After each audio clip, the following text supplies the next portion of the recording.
Hi guys, welcome back to my channel. It's Bernie here, and if you're new, hello. So like I mentioned in my previous videos, I'll be doing like a medical series, couple of videos. This video itself I wanted to record a long time ago, but I've just been so lazy and dilly-dallying as usual. But I was like to myself, I need to get myself on track. So if you guys do want to see my tips and tricks on like how to stop procrastinating and to have a very productive day, do let me know in the comment section below and I'll do that for you guys. But yeah, let's just get straight into the video. Okay, so first things first, the Ukcat test itself, it's taken by medical student, dentistry, and I think veterinary as well. I'm not too sure.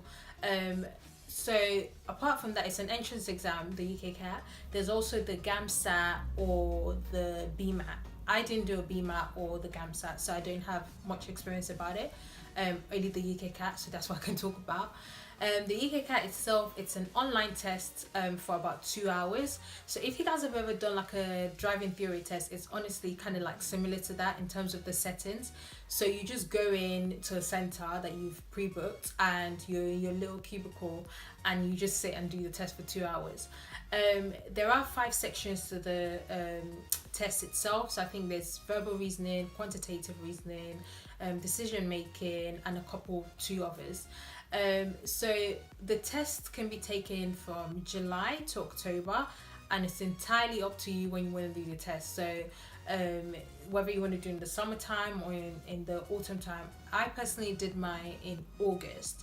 The only thing to take into consideration when you're booking what test you want, when you want to do your test, is that it's more expensive later on in the autumn term. So I think from September the prices change. It's still the same test, but for some reason it's more expensive. I think it's probably because like it's closer to the application time. That's just my guess, but yeah, that's the only reason. That's the only difference. So it's entirely up to you when you do book your test, when you want to do it. But the only thing I would advise is, regardless of when you want to do it, that being July or October, make sure you book it ahead of time, because it is a first come first serve basis. So other people obviously not fighting, but want that time or that day or that center. So if you know a particular time you want to do your test or date you want to do your test, just make sure you book it ahead of time.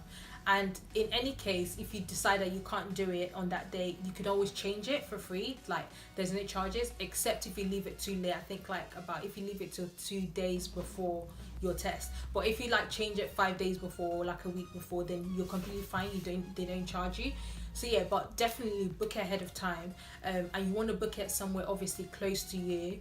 And also take into consideration, are you a morning person or afternoon person? You know, the time of the day you want to do the test.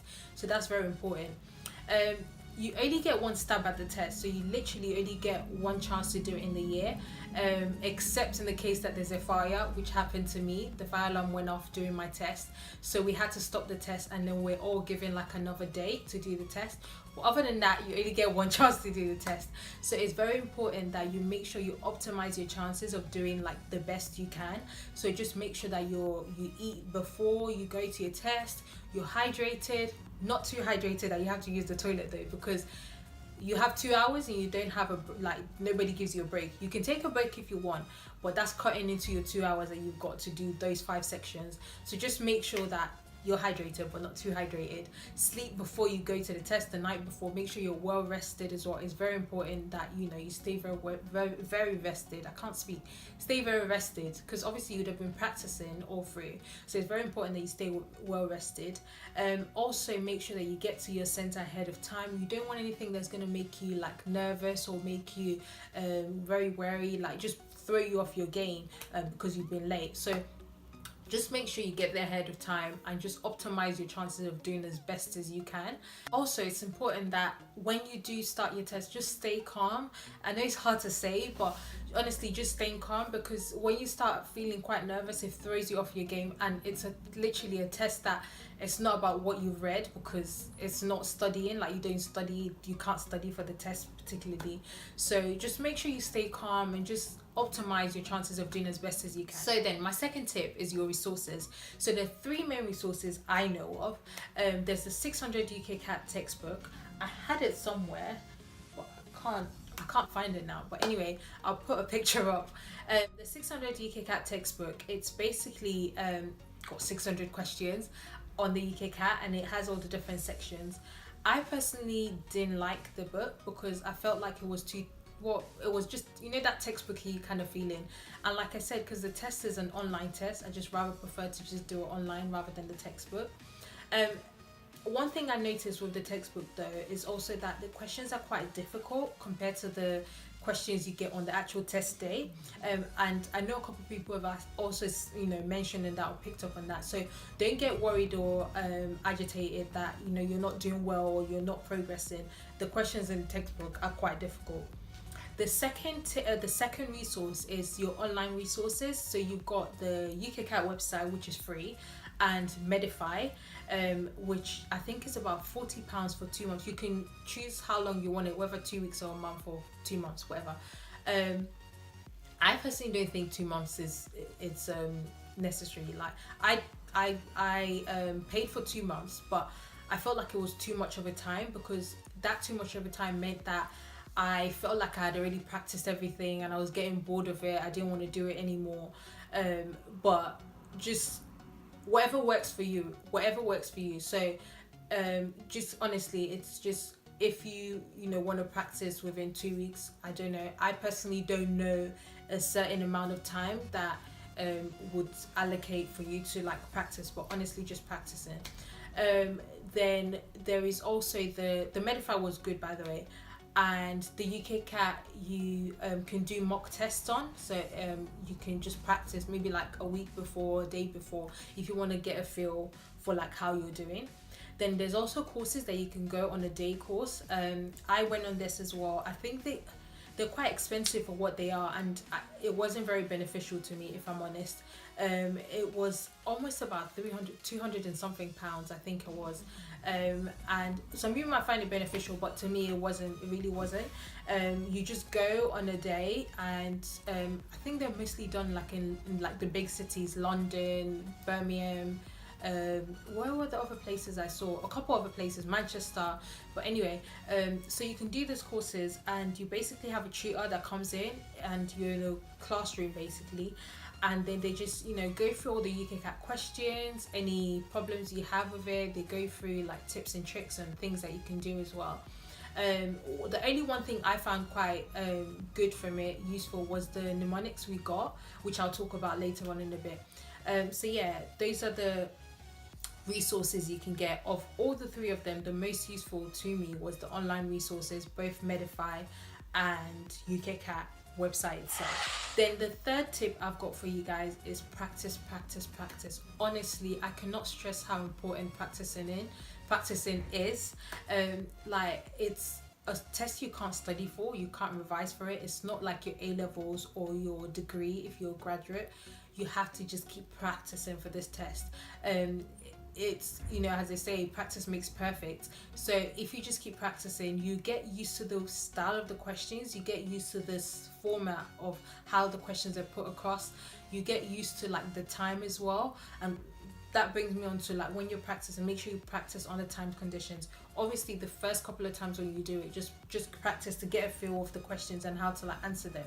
But then later on, start practicing on the timed conditions, so you're very familiar with like how the test is going to go on the day.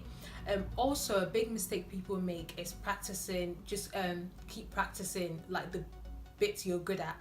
I did this as well. The section that you find more interesting, or that you do better at, you tend to like just stick to that and then keep doing those sections. And then the section that it's, you know, your weakest point, you kind of put that to the side. But try as hard as you can not to do that, because all the marks are added up together. So if you do really amazing well in one section and then you do not too well in the other one, the marks are brought together and added up, so it's still going to bring your mark lower. So try as much as possible on your weakest points to like just keep practicing on that and just to get better.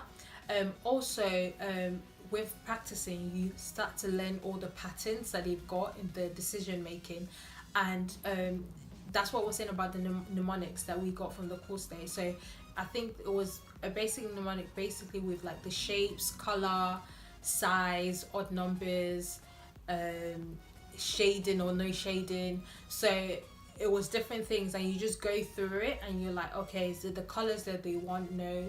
And you're basically looking for the similarities or differences. So if you keep practicing, you'd honestly come across everything, and I don't think there will be a new pattern that would come up on the test day that you haven't seen if you keep practicing, because there's only so many of them. I think there's only about 10 or just a bit under 10.